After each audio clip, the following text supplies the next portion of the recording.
Assalamualaikum teman-teman. Kali ini kita akan membahas soal pengantar ekonomi. Bahasan kita kali ini terdiri dari 4 butir soal.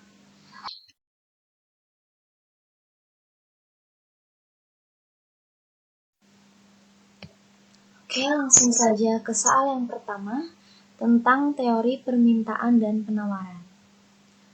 Soalnya yaitu fungsi permintaan dan penawaran akan produk jagung di Banyumas ditunjukkan oleh persamaan berikut.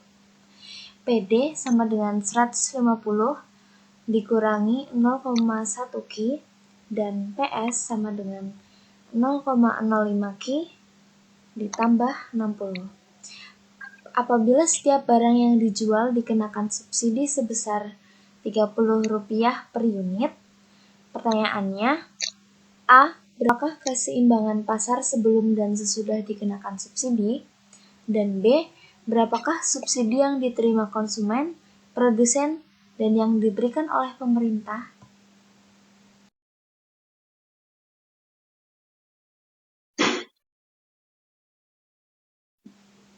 Langsung ke jawaban soal nomor 1, diketahui PD sama dengan 150 dikurangi 0,1 Ki, PS sama dengan 0,05 Ki ditambah 60, dan subsidi yang diberikan oleh pemerintah, di sini kita misalkan sebagai S sama dengan 30. Soal A, keseimbangan pasar sebelum dan sesudah subsidi. Yang pertama, keseimbangan pasar sebelum subsidi, persamaannya yaitu PD sama dengan PS. 150 dikurangi 0,1 Ki sama dengan 0,5 Ki ditambah 60. 90 sama dengan 0,15 Ki, maka diperoleh Ki sama dengan 90 dibagi 0,15, hasilnya adalah 600. Kemudian, karena Ki sudah ketemu, maka kita selanjutnya mencari P. P sama dengan 150 dikurangi 0,1 Ki. Kita masukkan Ki-nya 600, maka P sama dengan 150 dikurangi 0,1 dikali 600, maka hasilnya P sama dengan 150 dikurangi 60, hasilnya P sama dengan 90. Maka di sini diperoleh keseimbangan pasar sebelum subsidi. Kemudian yang kedua, keseimbangan pasar sesudah subsidi, kita misalkan persamaannya yaitu adalah PD sama dengan PS aksen. Sebelum memasuki persamaannya, kita cari dulu PS aksen atau PS setelah subsidi. PS aksen sama dengan 0,05 Ki ditambah 60 dikurangi subsidi yang diberikan oleh pemerintah, maka PS aksen sama dengan 0,05 Ki ditambah 60 dikurangi 30 sama dengan 0,05 Ki ditambah 30. Kemudian kita masukkan ke dalam persamaan PD sama dengan PS aksen. 150 dikurangi 0,1 Ki sama dengan 0,05 Ki ditambah 30. 120 sama dengan 0,15 Ki. Maka Ki sama dengan 120 dibagi 0,15 sama dengan 800. Kemudian kita masukkan Ki ke dalam persamaan P untuk mencari P. P sama dengan 150 dikurangi 0,1 Ki. Maka P sama dengan 150 dikurangi 0,1 Ki dikali 800. Maka P sama dengan 70. Di sini maka keseimbangan pasar setelah subsidi yaitu 800,70.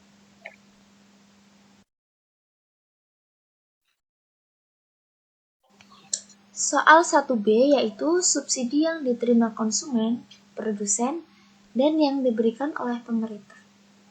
Yang pertama kita cari dulu subsidi yang diberikan oleh pemerintah. Tadi diketahui bahwa subsidi yang diberikan oleh pemerintah adalah 30 per unit. Maka total subsidi yang diberikan oleh pemerintah yaitu 30 dikali permintaan setelah subsidi, yaitu 800 unit. Maka 30 dikali 800 unit sama dengan 24.000. Selanjutnya, subsidi yang diterima konsumen yaitu untuk menentukan harga per unitnya, maka P sebelum S dikurangi P setelah S. S di sini maksudnya adalah subsidi. Maka harga yang diperoleh adalah 90 dikurangi 70. Maka subsidi yang diterima oleh konsumen yaitu sebesar 20 per unit. Total subsidi yang diterima konsumen 20 dikali 800 unit, hasilnya 16.000 unit. 16.000 rupiah. Kemudian yang terakhir adalah yang diterima oleh produsen. Yang diterima oleh produsen yaitu harga yang subsidi yang diberikan oleh pemerintah dikurangi subsidi yang diterima oleh konsumen. Maka harga yang diperoleh produsen per unitnya yaitu 30 dikurangi 20 sama dengan 10 unit. Kemudian total yang diterima produsen kita bisa mencari dengan dua cara. Cara yang pertama yaitu dengan cara total yang diberikan oleh pemerintah dikurangi yang diterima konsumen, yaitu 24.000 dikurangi 16.000, hasilnya 8.000, atau bisa juga dengan cara harga per unitnya yaitu 10 dikali 800 unit sama dengan 8.000.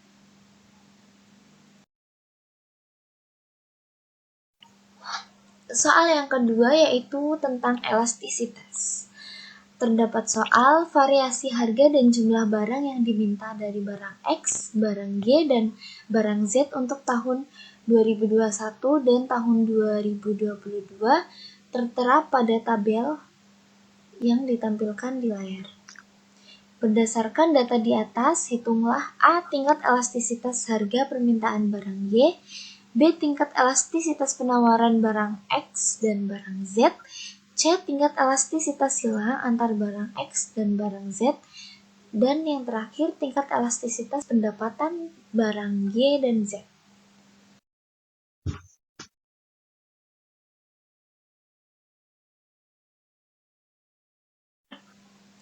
Jawaban soal nomor 2 yang A.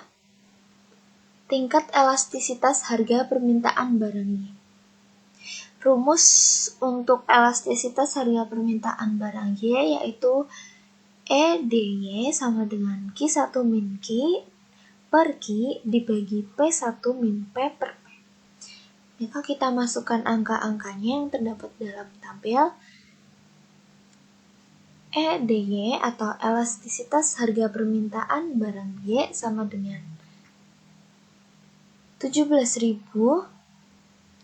dikurangi 20.000 dibagi 20.000 dibagi 12.000 dikurangi 10.000 per 10.000 sama dengan min 3.000 dibagi 20.000 per 2.000 dibagi 10.000. Maka kita perkalian silang, min 3 per 20 dikali 10 per 2 hasilnya min 0,75. Kemudian yang B, tingkat elastisitas penawaran barang X dan barang Z. Yang pertama barang X, ESX sama dengan Q1 min Q per Q dibagi P1 min P per P sama dengan 30.000 dikurangi 25.000 dibagi 25.000 per 18.000 dikurangi 15.000 dibagi 15.000 sama dengan 5.000 per 25.000 dibagi 3.000 per 15.000 sama dengan 5 dibagi 25 dikali 15 per 3 sama dengan 1. Kemudian, tingkat elastisitas penawaran barang Z, ESZ sama dengan Q1 min Q per Q dibagi P1 min P per P sama dengan 14.000 dikurangi 18.000 per 18.000 dibagi 16.000 dikurangi 18.000 per 18.000 sama dengan min 4.000 dibagi 18.000 per 3.000 dibagi 13.000 sama dengan min 4 per 18 dikali 13 per 3 sama dengan 0,96. Kemudian soal C, tingkat elastisitas yang antar barang X dan barang Z. Rumusnya yaitu EC sama dengan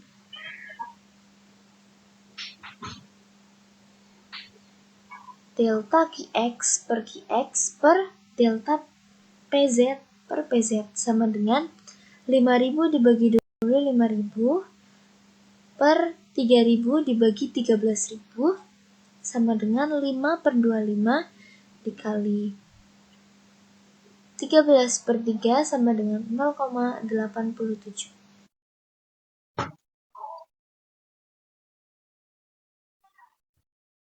Kemudian yang terakhir soal D, tingkat elastisitas pendapatan barang Y dan Z. Yang pertama barang Y, elastisitas pendapatan atau EY sama dengan Q1 min Q per Q per P1 min P per P. Namun P di sini yaitu adalah pendapatan. Sama dengan 17.000 dikurangi 20.000 per 20.000 dibagi 2.600.000 dikurangi 2.100.000 per 2.100.000 sama dengan min 3.000 per 20.000 dibagi 500.000 per 2.100.000 sama dengan sama dengan min 3 per 20 dikali 2.100 dibagi 500 sama dengan min 0,63. Kemudian elastisitas pendapatan barang Z, ESZ sama dengan Q1 min Q per Q per P1 min P per P. Ingat, P di sini yaitu adalah pendapatan. Sama dengan 14.000 min 18.000 dibagi 18.000 per 2.600.000 dikurangi 2.100.000 dibagi 2.100.000 sama dengan min 4.000 per 18.000 dibagi 500.000 per 2.100.000 sama dengan min 4 per 18 dikali 2.100 per 500 hasilnya adalah min 0,93.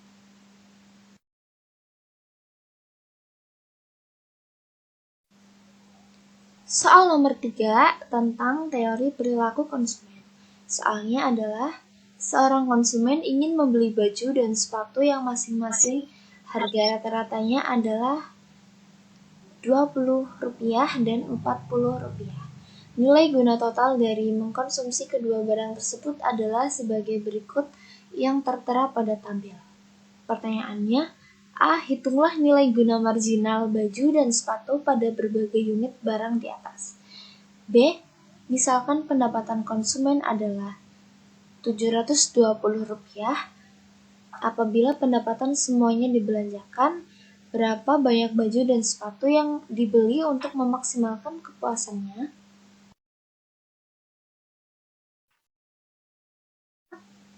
Jawaban soal nomor 3A, nilai guna marginal baju dan sepatu. Nilai marginal adalah selisih antara nilai guna kuantitas atau Q. Sebagai contoh di sini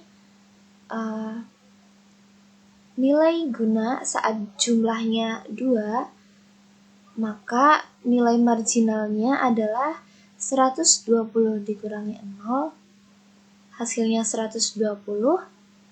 Kemudian pada saat jumlah kuantitasnya adalah 4, maka nilai marginalnya yaitu 190 dikurangi 120 sama dengan 70. Jumlahnya 6, 250 dikurangi 190 sama dengan 60, dan seterusnya. Sama juga dengan nilai guna marginal pada sepatu, perhitungannya juga seperti itu.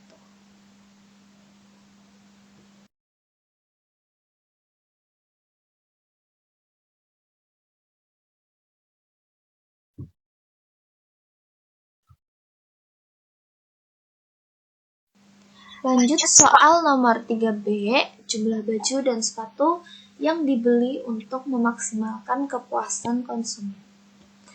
Tadi diketahui bahwa harga baju adalah Rp20, harga sepatu Rp40, dan pendapatan Rp720.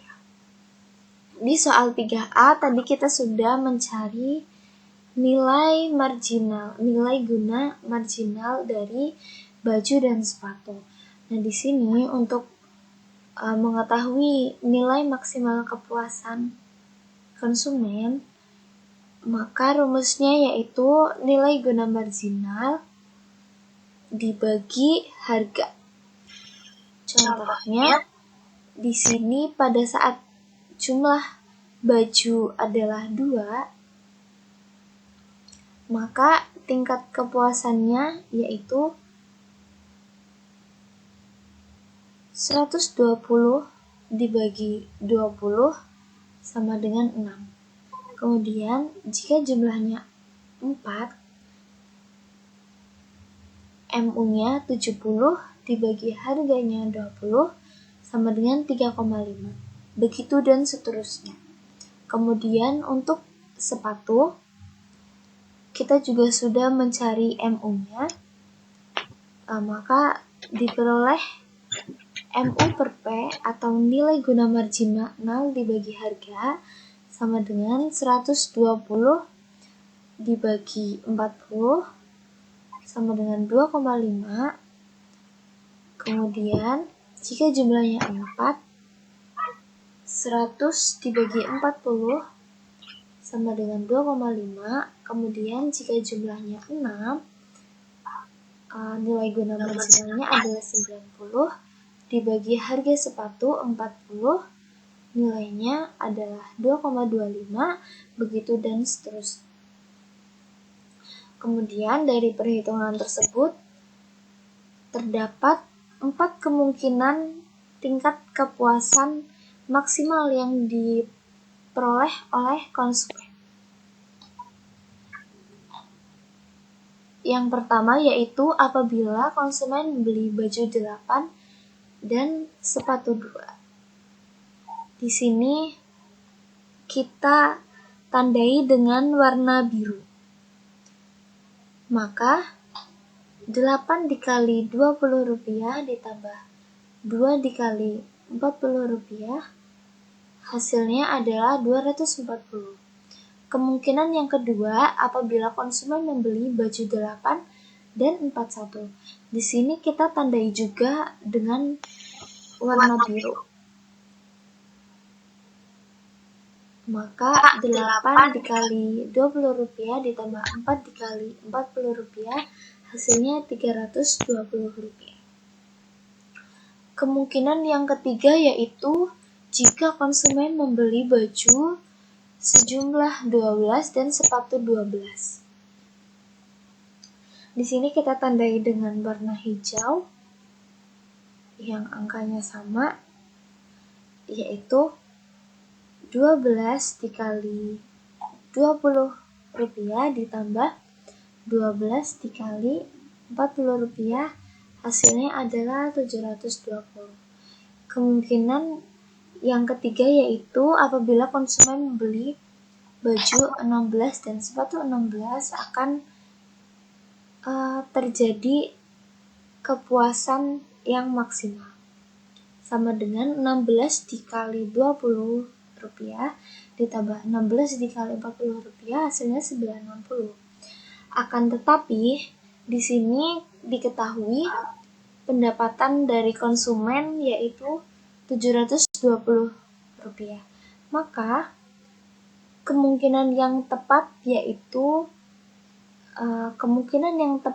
dengan yang relevan dengan pendapatan dari konsumen sebesar 720 yaitu kemungkinan nomor 3.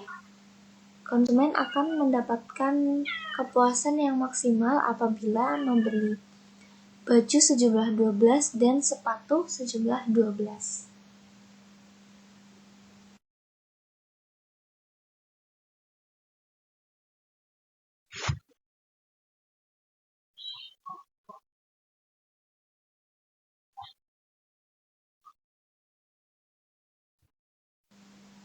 Soal yang keempat dan yang terakhir yaitu tentang teori perilaku produsen. Soalnya total biaya tetap atau total fixed cost atau kita bisa singkat TFC yang dikeluarkan perusahaan bernilai Rp15.000. Total biaya adalah sebagai berikut. Hitunglah total biaya variabel atau TVC, total biaya rata-rata atau AC, rata-rata biaya berubah atau AVC, biaya marginal atau MC, dan rata-rata biaya tetap atau AFC.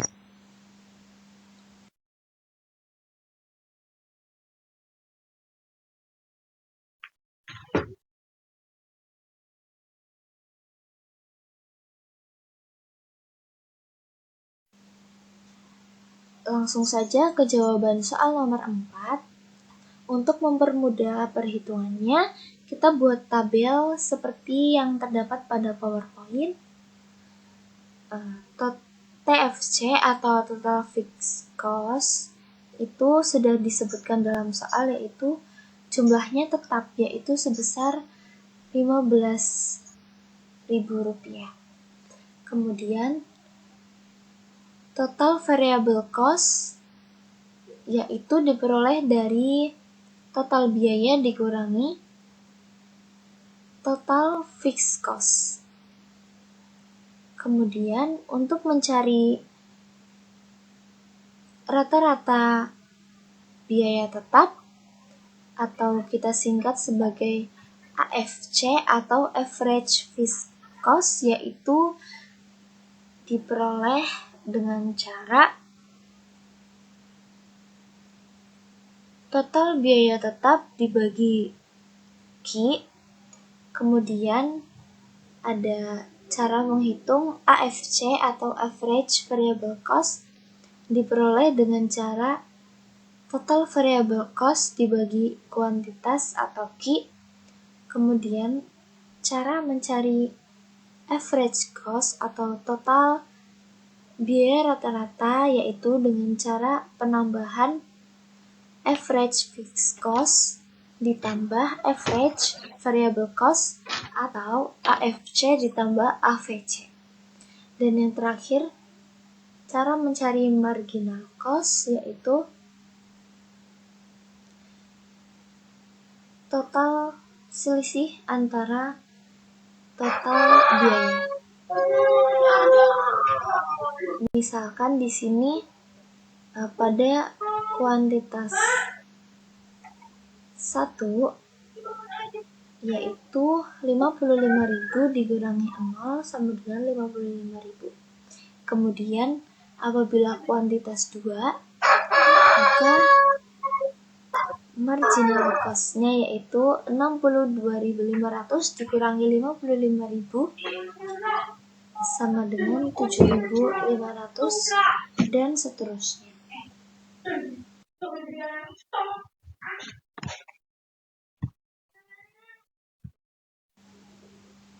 Nah, pembahasan kita kali ini tentang soal pengantar ekonomi sudah selesai.